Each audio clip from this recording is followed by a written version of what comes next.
A new beginning. The rain drizzled lightly against the windowpane as Sarah sat at her kitchen table, staring at the paperwork in front of her. It was official. After years of volunteering in the foster care system, she had finally decided to take the next step. She was going to foster a child. At 35, she had built a stable career, a loving support system, and now felt the time was right to open her home to a child who needed it. Her heart skipped a beat when the agency called a week earlier, asking if she'd be willing to foster a 12-year-old boy named Michael. He had been in the system for years, bouncing from home to home, never staying long enough to form a meaningful connection. They told her he was quiet, guarded, and had a troubled past. Sarah understood the challenges, but her determination outweighed the fear. On the day Michael arrived, Sarah stood at the front door, anxiously waiting. She smoothed her dress and reminded herself to stay calm. She had read all the books and attended the seminars, but nothing could truly prepare her for this moment. When the car pulled up, Sarah saw Michael for the first time. He was small for his age, his skinny frame dwarfed by the oversized backpack slung over his shoulder. His eyes were downcast, avoiding any chance of meeting hers. "Hi, Michael," she said softly, smiling despite the tension in the air. Michael muttered something unintelligible, shuffling past her into the house. He clutched his backpack as if it contained everything that mattered in the world. Sarah let out a small breath and followed him inside. The first few months were difficult. Michael was like a ghost in the house, silently moving from room to room without making a sound. He barely spoke, and when he did, his words were short and clipped. Every attempt Sarah made to engage him was met with indifference or silence. He refused to talk about his past, his interests, or even his day at school. There were moments when she thought she saw a glimmer of something, curiosity, maybe even hope, but it would quickly disappear behind the thick walls he had built around himself. Sarah knew it wasn't personal. He had been hurt, and trust didn't come easily for someone who had spent years feeling abandoned. But Sarah didn't give up. She filled the house with warmth, creating a space that felt safe, even if Michael wasn't ready to acknowledge it. She cooked dinners for him every night, even when he barely touched his plate. She left books on the coffee table, hoping he'd pick one up. She played soft music in the evenings, trying to create a sense of normalcy in the quiet house. There were setbacks. Michael had trouble at school, getting into small altercations with other kids. He frequently withdrew even further after these incidents, spending hours alone in his room. One night, after a particularly difficult day, Sarah heard him crying through the door. It broke her heart, but she didn't push. She wanted him to come to her when he was ready. One winter evening, about a year after Michael moved in, something shifted. Sarah had made his favorite dinner, spaghetti and meatballs, and set the table for two. She was in the kitchen, cleaning up, when she noticed Michael lingering in the doorway. For the first time, he didn't immediately retreat to his room after dinner. "Want to help with the dishes?" Sarah asked, her voice light and hopeful. To her surprise, he nodded. He walked over to the sink, his movements tentative, as if unsure of his place. They worked in silence, the clinking of plates the only sound between them. But it was the most comfortable silence they'd ever shared. After they finished, Michael stood by the sink, his hands fidgeting. He looked up at Sarah for a moment, meeting her gaze for the first time in months. "Thanks for dinner," he muttered quietly, his voice barely audible. Sarah's heart swelled. It was just 4 simple words, but they carried so much weight. "You're welcome, Michael," she replied softly, a smile tugging at her lips. From that day on, the dynamic between them began to shift, little by little. Michael still had his moments of retreat, but they became less frequent. He started to linger in the living room, sitting on the couch while Sarah watched TV. He even began to join her for walks around the neighborhood, though he rarely said much. The bond was fragile, like a delicate thread woven between them, but it was there. Sarah could feel it growing, even if Michael didn't yet realize it himself. She continued to be patient, never pushing him beyond what he was ready for, but always offering a safe place to land. One day, about 2 years after Michael had first come to live with her, Sarah found him sitting at the kitchen table, staring down at something in his hands. She approached cautiously, not wanting to intrude, but curious. "What's that?" she asked gently. Michael looked up at her, his face a mix of apprehension and something she couldn't quite place. He held out his hand, revealing a small, worn-out photograph. It was of a younger Michael, standing next to a woman, his biological mother. "She left me," he said quietly, his voice thick with emotion. "She promised she'd come back, but she never did." Sarah's chest tightened as she sat down beside him. She didn't know the right words to say, but she knew he didn't need words. He just needed someone to be there. "I'm sorry, Michael," she whispered, her hand resting gently on his. Michael didn't pull away. Instead, he leaned into her touch, his eyes brimming with unshed tears. For the first time, he was allowing himself to be vulnerable. In that moment, Sarah knew that their bond was real. It wasn't perfect, and it wasn't easy, but it was there, and it was enough. The walls Michael had built around himself were starting to crack, and Sarah was there, ready to help him pick up the pieces. A growing connection. The scent of freshly baked cookies filled the kitchen as Sarah moved around, humming to herself. It was Michael's 14th birthday, and Sarah had planned a small family gathering to celebrate. She had spent the whole week preparing for it, wanting to make sure that Michael felt special, that he knew he was part of something, part of her family. In the past 2 years, their relationship had grown in ways Sarah could never have imagined. Michael wasn't the same quiet, withdrawn boy he had been when he first arrived. There were still difficult days, moments when he seemed to retreat back into himself, but for the most part, they had found a rhythm. He had even started calling her Sarah instead of just hey or you. It was a small thing, but to her, it meant the world. The doorbell rang, pulling Sarah from her thoughts. She hurried to the door, wiping her hands on her apron before opening it to reveal her parents and sister, all carrying gifts and warm smiles. They were the closest people to her, and Sarah had wanted them to be part of this milestone in Michael's life. "Happy birthday, Michael," Sarah's mom said as she entered, bending down to give him a warm hug. Michael, who was still uncomfortable with affection, offered a small smile in return.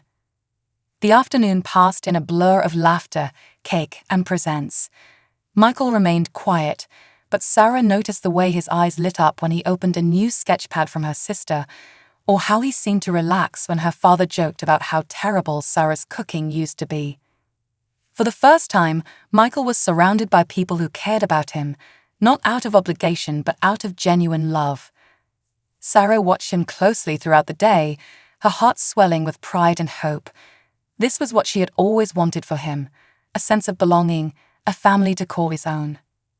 Later that evening, after the guests had left and the house had returned to its quiet state, Sarah found Michael sitting on the back porch, staring out at the sunset. She joined him, handing him a mug of hot chocolate. "Did you have a good time today?" she asked softly. Michael nodded, taking a sip of his drink. "Yeah, it was nice." "Good," Sarah said with a smile, feeling a warmth spread through her chest. This was the first time he had ever admitted to enjoying something like this. It felt like a turning point, a moment where everything seemed to click into place. As they sat there, watching the sun dip below the horizon, Sarah couldn't help but think that maybe, just maybe, the worst was behind them. They had weathered the storms of the past, and now they were finally standing on solid ground. Michael had come so far, and she couldn't be more proud of him. In the weeks following the party, Sarah found herself thinking more and more about the future. She had always known that fostering was temporary, but with Michael, she had started to dream of something permanent. The bond they had built felt strong enough, real enough, to last a lifetime. She wanted to adopt him, to make him her son in every way that mattered. One evening, as they sat together on the couch, Sarah decided to broach the topic. She had rehearsed the conversation in her head a dozen times, but now that the moment was here, she felt nervous. "Michael, I've been thinking about something," she began, turning to face him. He looked up from the book he was reading, his expression curious but guarded. "Yeah. I've been thinking about adoption," she said, her voice soft but steady. "I want to adopt you. Make this official. What do you think?" For a moment, Michael didn't say anything. His face was unreadable, and Sarah's heart raced as she waited for his response. When he finally spoke, his voice was quiet, almost hesitant. "You really want that? To adopt me?" "Of course I do," Sarah said, reaching out to take his hand. "You've been part of my life for 2 years now, Michael. I can't imagine it any other way. I want you to be part of my family forever." Michael's eyes flickered with something, emotion, maybe even hope, but then, just as quickly, it disappeared. He nodded slowly. "Yeah, okay, if that's what you want." Sarah smiled, relief washing over her. "It's what we both want. We'll make it official. I'll start the paperwork soon." She thought that was it, that they were on the same page, that Michael was ready. But as the days went on, small things began to catch her attention. His behavior, once steady, had started to shift in subtle ways. He became more withdrawn, spending hours in his room with the door closed. There were moments when he seemed distant, almost lost in thought, and when she asked if something was wrong, he would shrug it off, telling her everything was fine. Then there were the small, almost imperceptible changes around the house. Little things would go missing, items of little value, but important to Sarah. A set of keys, some loose change, a ring her mother had given her. At first, she didn't think much of it. She assumed they were misplaced, and given how chaotic life could sometimes be, she'd brushed it off as forgetfulness. But the feeling that something was off lingered. One night, as she was tidying up the living room, she found a small piece of paper tucked between the couch cushions. It was a receipt, dated 2 days earlier, for an electronics store in town. The purchase, a pair of headphones and a new phone case. Her stomach dropped. She knew she hadn't bought these things, and as far as she was aware, Michael didn't have the money for such items. The receipt was crumpled, as if someone had tried to hide it, but hadn't done a very good job. Sarah stared at the paper for a long time, her mind racing with possibilities. She wanted to believe that there was an innocent explanation, that Michael wasn't hiding anything from her. But deep down, a seed of doubt had been planted. Still, she pushed the thought aside. She convinced herself that it wasn't a big deal, that perhaps Michael had saved up money she didn't know about. After all, he had been doing better, hadn't he? He had made so much progress. There was no reason to think he would lie to her now. The next morning, Sarah made the decision. She called her lawyer and began the legal process to adopt Michael.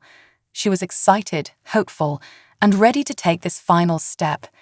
She imagined their future together, a life where Michael was truly hers, where they could move forward without the shadows of the past hanging over them. As she hung up the phone, a sense of peace settled over her. This was it. They were going to be a real family.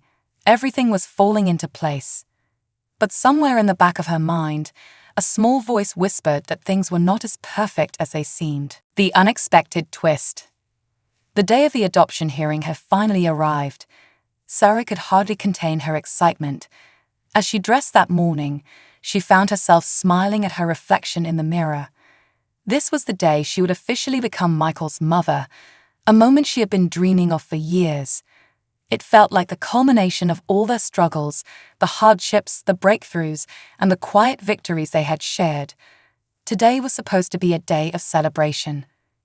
Michael was quiet on the car ride to the courthouse, but that didn't surprise her. He had always been more reserved when it came to emotions, especially big ones. Sarah assumed he was simply nervous about the formality of the hearing, not unlike she was. She reached over and gave his hand a reassuring squeeze. "Don't worry," she said, smiling as she drove through the familiar streets. "This is just a formality. We're already a family. Today just makes it official." Michael nodded, though his gaze remained fixed on the passing buildings. "Yeah, I know." The courthouse was bustling when they arrived.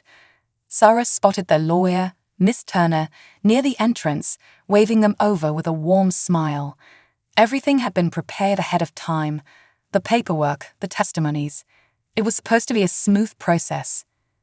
All they had to do was show up and affirm their desire to finalize the adoption. As they sat in the courtroom, waiting for the proceedings to begin, Sarah couldn't help but feel a sense of triumph. After all the years of fostering, all the sleepless nights spent wondering if she was doing the right thing, they were finally here. Michael would be her son, not just in her heart, but in the eyes of the law. She glanced over at him and saw the same stoic expression on his face. She reached for his hand again, hoping to ease whatever nerves he might be feeling. The judge entered the room, and the proceedings began. Sarah barely heard the words as the judge spoke, outlining the legalities of the adoption process. Her heart was racing, and her mind was already envisioning the future. She could almost see the two of them having dinner together in the new house she planned to buy, maybe even going on a family vacation, something Michael had never experienced. This was their fresh start. When the judge finally turned to them, asking if they were ready to proceed, Sarah nodded eagerly. But before she could speak, Michael suddenly stood up.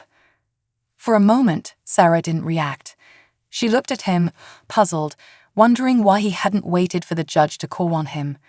He was supposed to confirm that he wanted the adoption as much as she did. Instead, he stood there, his hands shaking slightly as he looked around the room. I have something to say, Michael began, his voice barely a whisper at first. Sarah's heart skipped a beat. What was he doing? The judge raised an eyebrow but nodded. Go ahead, son. This is your time. Michael's throat bobbed as he swallowed hard. His eyes darted nervously to Sarah, then back to the judge. I've been stealing from Sarah. A heavy silence fell over the room, as if the very air had been sucked out. Sarah blinked, her mind struggling to comprehend what she had just heard. I've been stealing from her, Michael repeated, his voice stronger this time, though it cracked with emotion. For years. Sarah's hands went cold. Her heartbeat, which had been a steady rhythm of joy and anticipation moments before, now pounded erratically in her chest. She opened her mouth, but no words came out. Her mind was reeling. Stealing. Michael had been stealing from her. The judge leaned forward, clearly taken aback. Michael, this is a serious accusation. Are you sure you want to proceed with this right now? Michael nodded, his face pale but resolute. I have to. I can't go through with the adoption without telling the truth. Sarah stared at him, her body frozen in place. The room felt distant, as if she were watching everything unfold from behind a thick pane of glass. Her hands trembled in her lap as she tried to process what he was saying. Michael continued, his voice filled with a mix of shame and desperation. I've been taking money, little by little. Sometimes it was change from your purse or money you left lying around the house. And it wasn't just money. I took other things too. Personal stuff. Things I knew were important to you. The words hit Sarah like a punch to the gut. The missing keys, the ring her mother had given her, the small amounts of cash she had brushed off as being misplaced, it all came rushing back to her in a flood of painful clarity. How had she missed it? How had she not seen the signs? Why, Michael? Sarah's voice was barely a whisper, but it was enough to make him look at her. Why would you do that? Michael's eyes filled with tears, and for the first time in years, he looked like the scared boy who had first come to her home. I don't know, I guess I was scared. Scared that you'd leave me like everyone else has. I thought if I took something from you, I could. His voice broke, and he wiped his eyes quickly. I could control it. Like if you left, I'd still have something of yours. I know it doesn't make sense, but it was the only way I knew how to deal with it. Sarah's heart shattered. All the progress they had made, the trust she thought they had built, it felt like it had crumbled in an instant. She had opened her home, her heart, to this boy, only to find out he had been stealing from her for years. Tears welled up in her eyes, but she refused to let them fall. She couldn't break down here, not now. Not in front of the judge, not in front of Michael. The courtroom remained in stunned silence. Even Miss Turner, their lawyer, looked lost for words. Sarah didn't know what to feel. Betrayal, anger, sadness, confusion. All of it mixed together in a chaotic storm inside her. The judge, clearly unsure how to proceed, cleared his throat. Given this revelation, I believe it's best we postpone the adoption hearing. We'll need time to reassess the situation and figure out the best course of action. Sarah barely heard him. She was still staring at Michael, her mind racing, her heart aching. The judge's words felt distant, like they were coming from underwater. Take the time you need to sort this out, the judge continued, his voice firm yet compassionate. We'll reconvene when both parties are ready. Sarah stood up slowly, her legs shaky beneath her. She wanted to run, to escape the crushing weight of what had just happened, but her feet felt rooted to the floor. Michael stood beside her, his head hung low, tears streaming down his face. As they walked out of the courtroom, side by side but worlds apart, Sarah felt a deep chasm opening between them, a rift that she wasn't sure they could ever bridge. This was supposed to be their day, the day they became a family. Instead, everything had fallen apart. Confronting the truth, the car ride home from the courthouse was suffocatingly silent. Sarah gripped the steering wheel so tightly that her knuckles turned white. She didn't dare speak, didn't dare look over at Michael. Her mind was still reeling from his confession, still stuck in the moment when everything had fallen apart. Michael sat in the passenger seat, staring blankly out the window, his hands resting in his lap. He hadn't said a word since they left the courthouse. The weight of his admission hung heavily between them, an invisible barrier that neither of them knew how to cross. As they pulled into the driveway, Sarah killed the engine and sat there for a moment, staring straight ahead. The house felt different now, cold and distant, no longer the safe haven she had spent years building for them. She took a deep breath, trying to find the strength to have the conversation she knew they needed to have. Inside, she said quietly, her voice void of the warmth it usually held. We need to talk. Michael nodded but didn't move immediately. After a long pause, he slowly opened the door and got out, following Sarah into the house like a ghost. The air between them was thick with tension, and every step toward the living room felt like walking toward an emotional battlefield. Once inside, Sarah dropped her keys onto the coffee table and sat down on the couch, motioning for Michael to sit across from her. He hesitated, but eventually sat on the edge of the chair, his body tense and his gaze fixed on the floor. The silence stretched painfully long before Sarah finally spoke. Her voice was shaky, betraying a whirlwind of emotions swirling inside her. Why, Michael? Her voice broke slightly, but she steadied herself. Why didn't you ever trust me enough to tell me the truth? I've done everything I could to make you feel safe here. I thought we were building something real. Michael's eyes remained glued to the floor, his hands fidgeting in his lap. He looked small, vulnerable, like the scared boy she'd first taken in all those years ago. I didn't know how to tell you, he whispered. I was afraid. Afraid of what? Sarah's voice was sharper than she intended. She was angry, yes, but more than that, she was hurt. Afraid of what, Michael? That I'd leave, that I'd stop caring about you. Michael flinched at the harshness of her words, but he didn't look up. Everyone else always did. The room fell silent again, and Sarah's heart ached at the rawness of his confession. She had always known that Michael's past was littered with broken promises and shattered trust. She had spent years trying to show him that she was different, that she wasn't going to abandon him like everyone else had. But clearly, it hadn't been enough. Every foster home I've been in, Michael continued, his voice barely above a whisper, I've always felt like I was on borrowed time, like I wasn't really wanted, and when things got hard, they sent me back. It's like I don't belong anywhere. He swallowed hard, his voice trembling. When I came here, I thought it'd be the same. I thought eventually you'd get tired of me too. Sarah's chest tightened as she listened to him. She had known, logically, that his past had scared him, but hearing it like this, so raw, so vulnerable, made it all the more real. She could feel the depth of his fear, the constant worry that at any moment his life could be upended again. "That's why you stole?" she asked, her voice softening, though the hurt was still there. "To what? To control things?" Michael nodded, finally looking up at her, his eyes glassy with unshed tears. "Yeah, I figured if I took things, small things, I'd have something left if you left me. I know it doesn't make sense, but I just couldn't help it. Every time I felt like I was getting too close, like things were going too good, I'd take something. It made me feel like I was in control, like if things fell apart, I'd at least have that." Sarah closed her eyes for a moment, trying to absorb the weight of his words. It didn't make sense, not rationally, but trauma rarely did. She understood now that his stealing wasn't about the money or the items he had taken.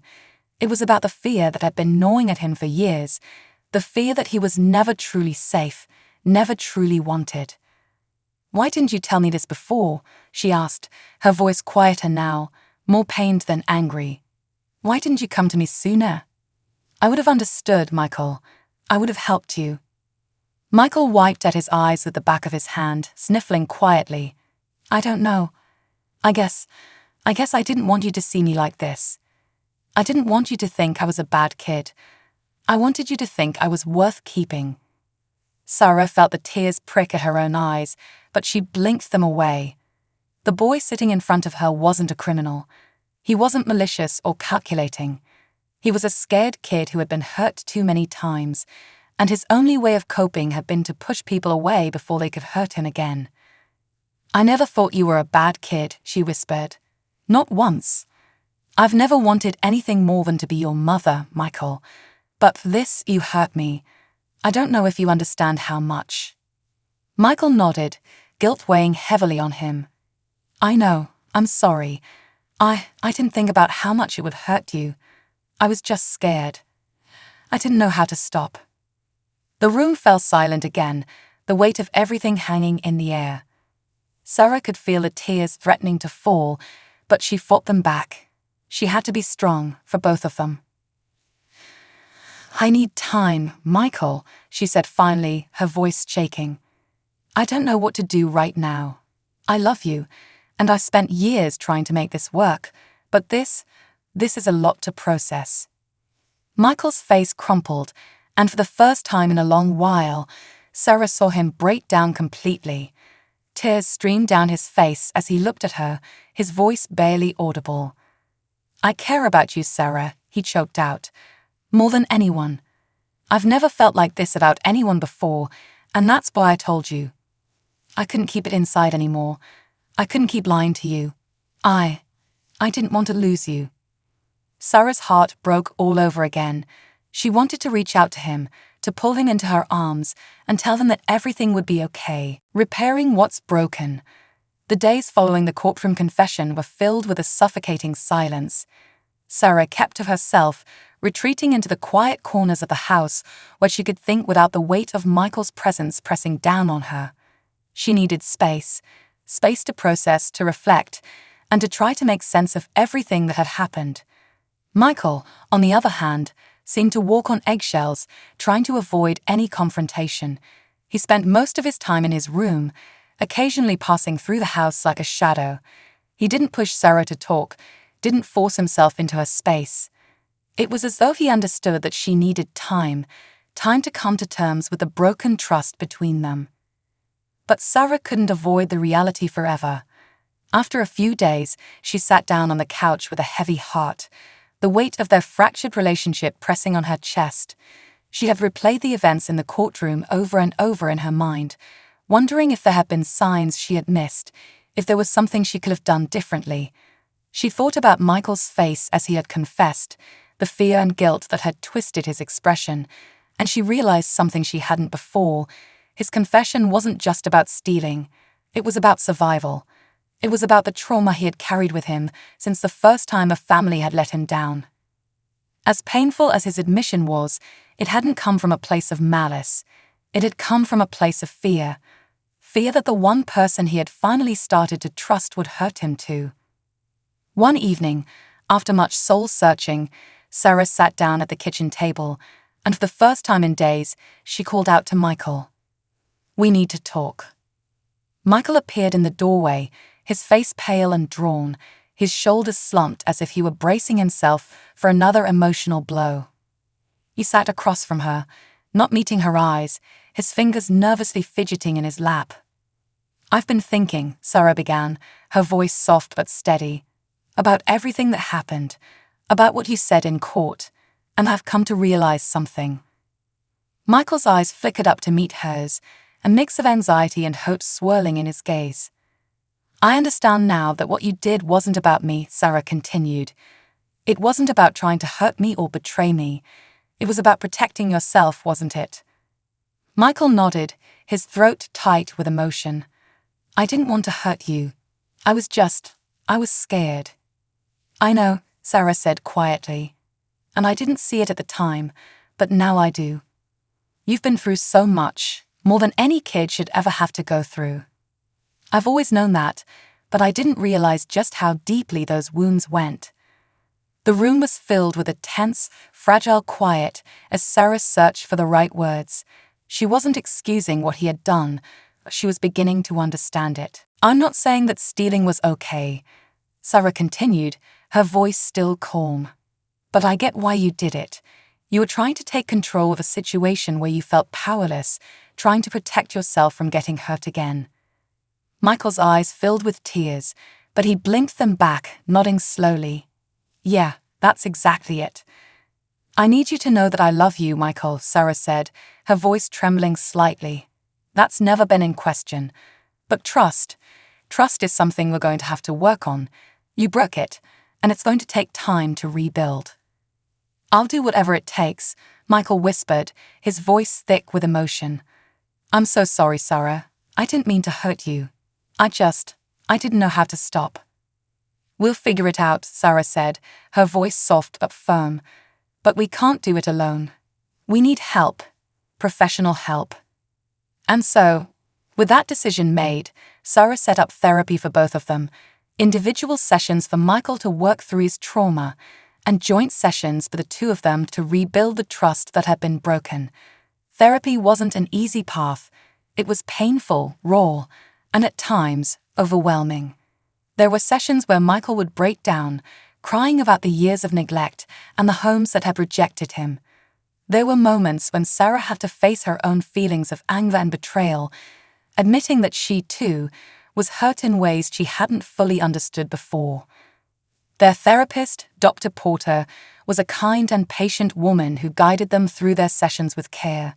She encouraged Michael to open up about his fears of abandonment, helping him to unpack the trauma he had carried with him for years.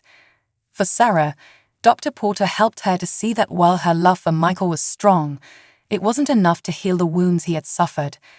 That required time, trust, and understanding. "I know it feels like he betrayed you," Dr. Porter said during one session, "but you have to remember that his actions come from a place of fear, not malice. He's been hurt before, and he was trying to protect himself the only way he knew how." Sarah nodded, understanding the truth in those words, but still feeling the sting of Michael's actions. "I just want to trust him again," she said quietly. "I want to believe that we can move past this." "You can," Dr. Porter assured her, "but it's going to take time. Trust isn't something that can be rebuilt overnight. It's something that grows slowly, through small actions and honest communication." Over the next few months, Sarah and Michael worked hard to rebuild their relationship. It wasn't easy. There were setbacks, moments where old fears resurfaced, and times when Sarah still felt the sting of betrayal. But slowly, bit by bit, they began to heal. One evening, after a particularly emotional therapy session, Michael approached Sarah in the kitchen, his face flushed with nervousness. "I know I've said it before, but I really am sorry," he said quietly. "I know I hurt you, and I hate that I did. I'm going to keep working on it, I promise." Sarah looked at him, her heart swelling with both pain and love. She reached out and placed a hand on his shoulder, giving him a small, reassuring squeeze. "I know you are, Michael, and I'm proud of you for trying. We're going to get through this together." It was in that moment, as they stood together in the kitchen, that Sarah made a decision that she had been wrestling with ever since the hearing. She still wanted to adopt Michael. Despite the pain, despite the broken trust, she knew deep down that he was her son. They had been through too much together to give up now. The next morning, Sarah contacted her lawyer and resumed the adoption process. It wasn't a decision she made lightly, but it was one that felt right. She knew that healing was a process, and that both she and Michael had a long way to go. But she also knew that they needed each other. They were family, and families didn't give up on each other. As the adoption paperwork progressed, there was a new sense of honesty between them. Michael was more open about his feelings, more willing to share his fears and insecurities. And Sarah, in turn, was more understanding, more patient. She no longer saw his theft as a betrayal, but as a symptom of the trauma he had endured. The day of the adoption hearing finally arrived, and this time there was a different feeling in the air. It wasn't the carefree celebration Sarah had once imagined, but it was hopeful. As they stood before the judge, there was a rawness to their bond, a bond that had been tested but not broken. "I love you, Michael," Sarah whispered as they left the courthouse, the adoption papers signed and official. "We're in this together." Michael looked up at her, his eyes filled with both relief and gratitude. "I love you too, Mom." The road to healing was still long, but they had taken the first steps, and for the first time in a long time, Sarah believed that they were going to make it. Together. A new kind of family. The final adoption hearing had arrived, and this time it felt different. The air in the courtroom was heavy with anticipation, but also with something else, understanding. As Sarah and Michael walked through the courthouse doors, side by side, there was no longer the lingering sense of dread or uncertainty. They had faced their demons, spoken their truths, and come out on the other side stronger, more united. The judge, the same one who had witnessed the chaotic breakdown of their first hearing, looked at them with a softened expression. "It's good to see you both here again," she began, her voice steady yet warm. "It seems like you've been through a lot since our last meeting." Sarah nodded, and Michael, though still a little nervous, stood straighter beside her.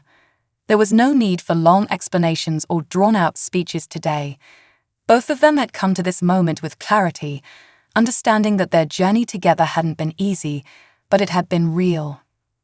When the judge asked if they were ready to move forward, Sarah's voice was firm, filled with a quiet determination. "Yes, we are." Michael didn't speak, but his presence next to Sarah said everything that needed to be said. He was ready too. The fear of abandonment that had once controlled him had loosened its grip, and though it wasn't entirely gone, he knew now that he didn't have to face it alone. The judge reviewed the final paperwork, her gavel poised. "It's my honor to approve this adoption. Michael, from this day forward, you are officially Sarah's son. I wish you both the best as you continue to build your lives together." With a firm strike of the gavel, the adoption was finalized. The sound echoed in the small courtroom, marking the end of one chapter and the beginning of another. For Sarah and Michael, it was more than just a legal declaration. It was the solidifying of the family they had become. As they left the courthouse, there were no grand celebrations, but there was a quiet joy between them. Outside the courthouse, Sarah turned to Michael and smiled. "How do you feel?" Michael shrugged, a small smile tugging at the corners of his mouth. "Different, but good." Sarah pulled him into a hug, and for the first time in a long time, Michael didn't hesitate. He hugged her back tightly, the tension that had once been ever-present between them finally beginning to dissolve. Life after the confession. The days and weeks following the adoption were not without their challenges. Becoming an official family didn't magically erase all of the issues they had faced. There were still moments when Michael struggled with his old fears and habits, and Sarah had to remind herself to be patient, to give him the space and understanding he needed to continue healing. But there was something different now. They were a team. They had a commitment to each other that went beyond words. It was a commitment forged in truth and vulnerability, and it made all the difference. Michael continued to attend therapy sessions, working on his trust issues and learning to navigate life without the fear of being abandoned again. There were still days when his old anxieties crept up, when he questioned whether Sarah would stay, but he no longer acted on those fears by stealing or retreating. Instead, he talked about them. Slowly but surely, the habit of hiding his feelings began to fade, replaced by an openness he hadn't known before. Sarah, too, was working on her own healing. She had learned to separate her own feelings of betrayal from Michael's actions, understanding that his theft wasn't about her at all. It had been about his past, his trauma. She created an environment in their home where Michael felt safe enough to be himself, where he knew he didn't have to hide anything from her. Rebuilding trust. One evening, as they sat down for dinner, Michael looked up from his plate, his brow furrowed with thought. "Do you still trust me?" he asked quietly, his voice uncertain. Sarah set her fork down, giving him her full attention. "I do," she said. "But trust is something we're both working on, right? It's not going to come back overnight, and that's okay. What's important is that we're honest with each other from now on." Michael nodded, relief washing over his face. "I'm trying," he whispered. "I know you are," Sarah replied, her voice filled with reassurance. "And I'm proud of you for that. We'll get there, together." And they did. Bit by bit, they rebuilt what had been broken. It wasn't perfect.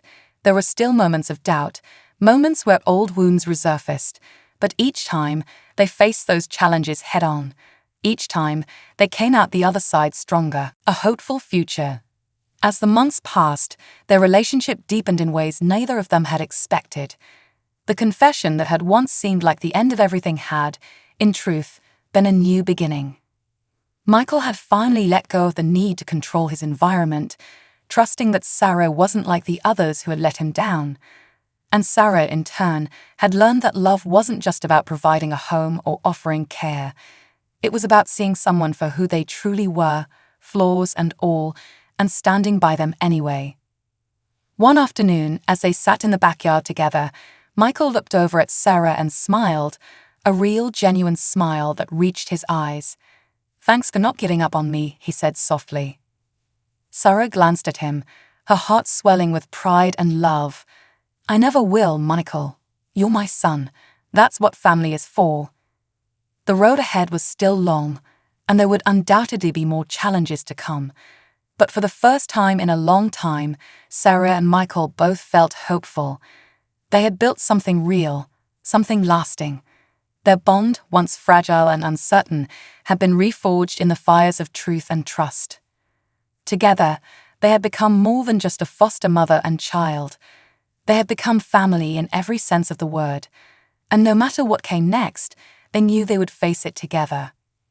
The future, though uncertain, was filled with possibility, and that was enough. As the sun set on that peaceful evening, the house no longer felt like just a house. It felt like a home, a place where both Sarah and Michael belonged.